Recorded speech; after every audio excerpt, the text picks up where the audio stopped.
Let's head into the papers now, see what the headlines are in Nigeria. Really interesting, diverse headlines this morning. And I have with me in the studio, Chartered Accountant Sesan Okunade, as well as CEO, CKN News, as Kehinde Nwandu. Gentlemen, it's nice to see you. Nice to be here. Morning. Is there. And I'm Good morning. Nice to see you both. Nice to see you. Well done. I like the representation though. Yeah. Okay. Exactly. I would have expected another Hausa person here so that it's just Nigeria full time. That will happen next really good. Really good. Nice to be here. Really good. Thanks. All right. Daily Times is where we start from this morning, and INEC is the center point here. Mixed reactions trailed deregistration of 74 parties. Recognizes 18 ahead of 2013 polls. Fixes dates for Edo-Ondo governorship polls. Okay, that's one of the biggest headlines this morning across some of the papers. That's Daily Times. Let's go to News Direct. News Direct says INEC deregisters Okoti, Ezekwesili, Al-Mustafa, 72 others political parties. Okay, and the Daily Trust is where we go next, and he says Buhari is saying we are recording success in ending insecurity. IDPs want clear agenda on going back home. Okay, then from there, let's go to the Guardian newspaper now. Guardian says confusion over Senate's bid to review Constitution. And Oebode others fault lawmakers' power to carry out the task. And it is another opportunity to restructure the nation. And YCE Ohaneze seek return to confab reports. These are all some of the stories you see on the front line of the Guardian newspaper. This day is the next paper now, and the last one we're looking at now. Buhari pledges more funding equipment for armed forces, and procures 22 aircraft, expects additional 17. All right, that's bolstering the fight against insecurity in the country. All right, let's get into this now. INEC deregisters 74 political parties.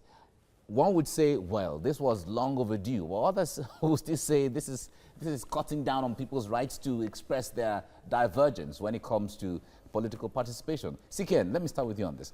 Yes, welcome development. We've always said it that 92 political parties is not the best for a country like Nigeria. Even at 18 or 16, as it were, we still believe that it's just too many. Because people should be given the choice to choose. But when you look at the logistics and other relevant issues that surround our election, you see that 92 political parties is not just it. And apart from that, yes, constitutionally, INEC was given the power to register anybody that meets the necessary requirement. But the amendment to the Constitution 225A also gave INEC the power to also deregister. And within that purview, certain criteria were stated out and stipulated, and which some of them includes that the political parties must win at least 25% of a state in a presidential election, 25% of a local government in a governorship election, then at least a ward in a local government, the chairmanship or whatever, or council or whatever. Yeah. So those are. So if you call yourself a political party and you cannot just win a single ward in an election, general election, then you don't have anything you have no reason to be in there. elections. Okay, Sesan, the point there is others had even advocated that if political parties are coming on board, it is good they graduate from the ward level to the state level before they go national, as a way of testing the pedigree of these political parties before anyone can contest or field candidates for presidential elections. Yeah, it is the fact. Just like CKN said, what we've seen in this part of this country is that somebody just comes out and the next thing he wants to become the president of our country without actually giving to his community, from the grassroots to his local government. Even the state does not recognize some of those people. And the next thing, you want to rule the whole nation. I think when you want to test leadership, you start from the grassroots, that people will feel your impact. Most of the time, people advocate and laud themselves as leader. But if people must lead, people need to announce you. Your work needs to speak for you. And the best place where those can be gotten from is from the grassroots. Yeah, but there are other people who are working, who have pedigree, not necessarily in politics, but maybe in industry or in economy and all of that. Would you advocate that people like that should go down back to their roots first and contest from, or maybe get experience from the grassroots? You see, even if you are functioning well in your industry, people at the grassroots will know you. Your community, your immediate community will feel the impact that this person has value that is contributing. Even if you must go to the higher chamber, they will definitely say, okay, this status is really too low for this person based on your pedigree, and you'll be recommended up there. But situation where at the top notch, you are not even felt. All we know about you is come in your big gigantic house and your big car, and nobody's feeling your impact. You cannot even contribute. So you're advocating for something like option A for? Yeah, you come from ground and people feel you and they say, okay, at this point we have seen you, because most of the time people feel that they can do it. Not until when you get there, you then start you hearing of the dynamics, that is beyond that. Sikian, the issue there is, these parties have been deregistered, INEC has the power and he has done so and all of that. Do you foresee any litigation from? No, definitely. If you, some of the political parties came out with a release last night. They are going to challenge the registration, and according to them, the INEC law, which empowers it to deregister, that is not is not bigger than the Constitution of the Federal Republic of Nigeria, which in law we call the ground norm. But let's see how that pans out. But personally, I feel that INEC has done the right thing. And because you know what, most of these political parties have turned, most of these people have turned this into just a ticket mill. What they do is just get the parties registered, wait for an election, try to align with one particular party, endorse and collect money and just fizzle out, and the rest of them. We cannot just continue this way. So or self-nomination. Yes, self-nomination. That is they make so much money from self-nomination form and just disappear to the next election. Nigerians, All right, we have to leave you here now. Chris Kehinde Nwandu, thank you so much for your insight. And Sesan Okunade, thank you very much as well. Thank you for having me. It's time to take a look at stories making the headlines in Nigerian newspapers. I have with me in the studio public affairs analyst and chartered accountant Sesan Okunade and CEO CKN News, Chris Kehinde Nwandu. Good morning, gentlemen. Nice. Thank God it's Friday and you're looking the part. Thank you very much. Thank you for joining us. Thank you. All right, we head straight to the papers now, and I begin with the Daily Times. INEC, mixed reactions trailed deregistration of 74 political parties, recognizes 18 ahead of 2023 polls, fixes dates for Edo-Ondo governorship polls. And to the news direct now, INEC deregisters Okotie Ezekwesili, Al-Mustafa, 72 other political parties. And to the Daily Trust, Buhari, we are recording successes in ending insecurity. IDPs want clear agenda on going back home. We'll look at that story shortly. And to the front page of The Guardian now, confusion over Senate's bid. Front page of The Guardian now, confusion over Senate's bid to review Constitution. Oyebode others fault lawmakers' power to carry out tasks. It is another opportunity to restructure nation. YCE Ohaneze seek return to Confab report. And finally, on the front page of this day newspaper, Buhari pledges more funding, equipment for armed forces, procures 22 aircrafts, expect additional 17. All right, gentlemen, we will be looking at the story on the front page of the Daily Trust as well as this day newspaper, talking about insecurity and the president saying that we are recording successes in ending insecurity while he launched about 2 helicopter gunship yesterday in Abuja. But some will say, how so? When it seems like issues of insecurity is taking a different dimension now, when you look at the incident that happened in Kaduna where a helicopter was shot at by bandits, and then we begin to see states coming up with their own security outfits. We have Operation Kafasa coming up in Kaduna, and we have Amotekun in the southwest region. and the likes. And we wonder, are we really recording successes like the president is saying? I'll start with you, Chris. Well, it's expected of the president to say that. He has to give hope to his people, even if such optimism is not being seen on ground. And saying that we're recording successes, for whatever successes we record, there have also been losses, severe ones. So I will not totally agree with him, because in the past few weeks, we've had series and series of attacks across board. Is it in Borno? Is it in the northeast? The insurgency has taken another dimension entirely. We've lost several soldiers, policemen, and even people. Kidnapping is on the rise. Even of late, just in Kaduna, a woman was killed. The wife of a doctor was killed. Her 2 kids are still with the kidnappers. But they have been released, as we got reports. Yes, they were released. Then, just as you mentioned in Kaduna, what happened? A helicopter an attack helicopter was practically shot down. That means that they're even getting more sophisticated in their approach to this. So, but the good side of it is that we are getting some of the weapons that we needed. In the past, we find it difficult getting that. Like some of the US and the rest of them, we are not really cooperating. So if we're getting some of this, I believe and hope that it will help. But the president should be told on equivocal terms that it is not getting better. It is not getting better, it's getting worse.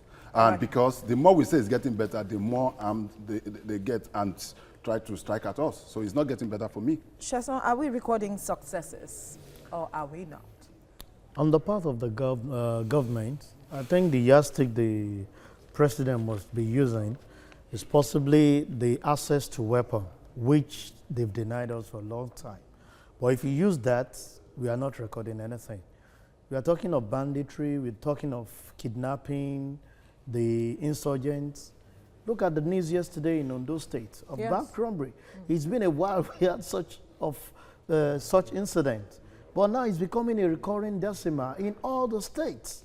So if you're saying bank robbery is now on the next level, so we have so much at hand, talking of banditry, kidnapping, it's not even safe for anyone, even in your locality, now to move around. So if the president is saying that we are winning or we are making progress, I'm sure possibly he's looking on the aspect of before now, it's been pretty difficult for us to have the weapon to war, so now that we have the weapons, we should be able to attack and record as much successes. I'm sure that is the success he's talking of. But if it's on the path of the security of the people, it's not even failure.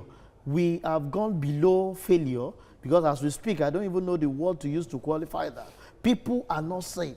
If we are safe, there won't be anything called the regional security outfit that everybody is clamoring for. Now we have it in the north, in Kaduna, we have the Amotekun in the southwest. I'm sure the eastern part, they are talking about bringing back Bakassi is coming back. So if all those things are coming up and we're saying we are winning security, then probably we're talking in proverb because nobody is secure. Our road is still insecure. People are being kidnapped. We only hear of the people that are well pronounced. Several people travel and they have their heart in their mouth. All right, let's quickly look at the president also pledging more funding, the equipment for the armed forces. Some have come to say that more funding is not the challenge, that at the end of the day may not get to the right people. That is perhaps enriching some other pockets. Yes. That might be what it is. Yes. At the last count, it was said that we spent about 4 trillion naira in getting equipment. And when you look at what is on ground, I don't think that it really shows that. And we have to first and foremost commend our military men, those in uniform. They are trying all their best. Those in the army, especially the army.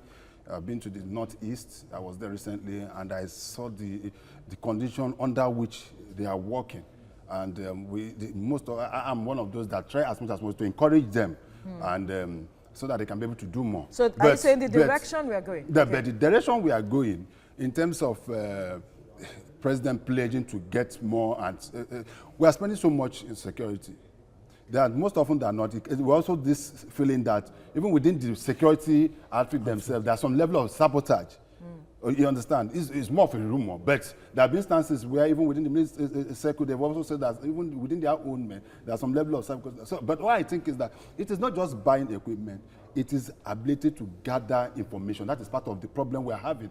Information gathering and intelligence gathering, not just gathering information, but intelligence gathering, because most often than not, you can have all the weapon in the world. If the men that are supposed to use the weapon are not well motivated, then you're as good as not having anything. So I think that what we should be doing now is motivating the vice president came out some few days that we are going to recruit more soldiers. Yes. I hope that will be able to help as well. All right. Yes. Quickly, Sesan, I'd like for you to touch on this issue. IDPs wanting clear agenda on going back home because of this issue of insecurity as well. Yeah, I feel it's high time we have the roadmap to this particular area. It's really not convenient staying outside where you are groomed up. There is no amenities that these guys are enjoying at the IDP. There are no schools, there are no health infrastructure. It's like they are living on the on people. They don't have their own self-dependence of which they can say, okay, this is what I'm doing. You just wake up in the morning, and if the government know the implication of this, when you are not working, all you do is you trickle more children, even and increase our population. Like I always tell people, if I stay out of my house as a person, just for a few days, I paid for the hotel. I feel like going back home. Absolutely. So not to talk of people that have their resources, you can move to the left, you can move to the, you can do whatever you like. So I think it's high time the government have a plan. If we say we are winning this insecurity of a thing, let them have a plan to return those people back to their base so that we can groom them and increase their economic power that will in trickle affect the economy of the government. All right, gentlemen, thank you for your contribution to the newspaper review this morning. We'll Thank you leave for it here having us. now. I have with me in the studio to do justice to understanding this, Chartered Accountant Sesan Okunade, as well as CEO CKN News, Kehinde Nwandu. Gentlemen, nice to see you both. Nice to be here. Thank God it's Friday. Great. Thank God it's Friday. Daily Times is where we commence this review from now, and is focusing on what INEC has just done. Mixed reactions trail deregistration of 74 parties. It recognizes 18 ahead of 2023 polls. It fixes dates for Edo-Ondo governorship elections, and those are supposed to happen later this year. From Daily Times, let's go to News Direct. News Direct says INEC deregisters Okotie, Ezekwesili, Al-Mustafa, 72 other political parties. Okay. From News Direct, let's go to Daily Trust. Buhari is saying that we are recording successes in ending insecurity. IDPs want clear agenda on going back home. Okay. From there, let's go to The Guardian. That says a confusion over Senate's bid to review Constitution. All right. And Oyebode others fault lawmakers' power to carry out the task. It is another opportunity to restructure the nation. Those are some of the fallout there. And YCE Ohaneze seek return to confab report. I guess this story will interest my guests this morning. And then let's see, lastly, let's go to This Day. This Day newspaper says Buhari pledges more funding, equipment for armed forces, procures 22 aircraft, expects additional 7. All right. That is all to check insecurity in the country. Now, gentlemen, the Senate, one time or the other, has been looking forward to, reviewing the Constitution somehow in bits. We've been seeing that in the last few years. But the major constitutional reform is to some people, is very controversial when it comes to what the confab report is and what should be, enshrined into the Constitution, what should be reviewed, and all of that. Now, the Senate is looking at the possibility. Can we review some aspects of the Constitution? And there are some ripples here and there already. CKN, let me start with you on this. Yes, that's the way to go. I've always said, I'm one of those that believe that we shouldn't have thrown the baby with the bad water away when we had the constitutional review panel or committee that was set up by the former president, Goodluck Jonathan. To me, I felt that there are still aspects of that constitutional review that could have helped in some of the challenges we are having presently. But because the APC then as an opposition party refused to be part of that conference, when this government came in, they discarded I think that we should still go back to that. But the challenge I have is that the art of reviewing a constitution and the students of law is very, very difficult. It's very tight. Mike, have you also also look at it from the point that how many states have been created by a civilian government? None. Quote and unquote. None. None. None so far in this None. country. Yeah. It is not possible. All the states that were created, practically were created under the military regime because of the decree. The head of state just come to the and they just. But now the process is so tight. In as much as the Senate, the National Assembly, we pass that. You still have to go to the state House of Assembly. But besides the issue of state creation, there are so many other issues. Resource control, exactly. And there are security, restructuring, and level. and all so of that. there are so many. There's even the issue of decongesting the exclusive list and let me bring you in here. The Senate has already constituted about 56-member committee to look into the possibility and all of that. And some people are saying, bring the report from all of that. And some people are saying, bring the report from the confab and see what you can. In fact, because that confab, whether everybody was part of it or not, has touched every aspect of the Nigerian life. What do you make? The fact remains that this idea of when we are not part of a solution or an idea, that thing is not viable. We should take care of it. Who are the people that made that confab? You are given an invite. You choose not to be part of it.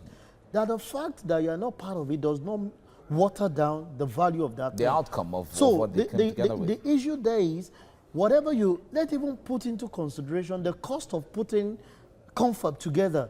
You should look at those areas. If it's a private sector, I don't think anybody will want to relegate that kind of report. What we should first do, people have sat down, whether it's good, it's bad, whether you are part of it or not, can we take time? You are not in charge.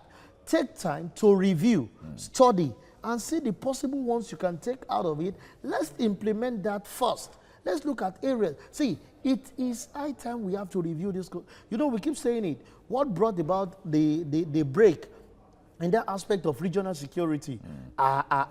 Everybody went out and were on the CJN. Why will you say that it's illegal? But the man said the right thing because it is in the exclusive list for the federal government to handle security. Yeah. But we need the regional one, even to the local, and this can only be entrenched in it. I'm not a lawyer. He has said it. We have the youngest lawyer here. It's pretty difficult to bring some of those things together to make it work. So let's look at if confab was put together by a certain set of people, let's review it. Let's see the areas where we can make those changes and we'll be better for it. All right. Nigerians look forward to, at least one thing Nigerians have all agreed is that something just has to change. It just has to change. Something must give. Something has to change about this constitution. So let's look at how things will work out. The Senate has already set up a committee. We'll wait for how that's going to proceed. Yeah. Thank you very much, Sesan Okunade, for your time. Thank you for having me. Kehinde Nwandu, thank you so much. Thank you very much for having me. Thank God it's Friday. Thank God it's Friday. Thank you. Thank you very much.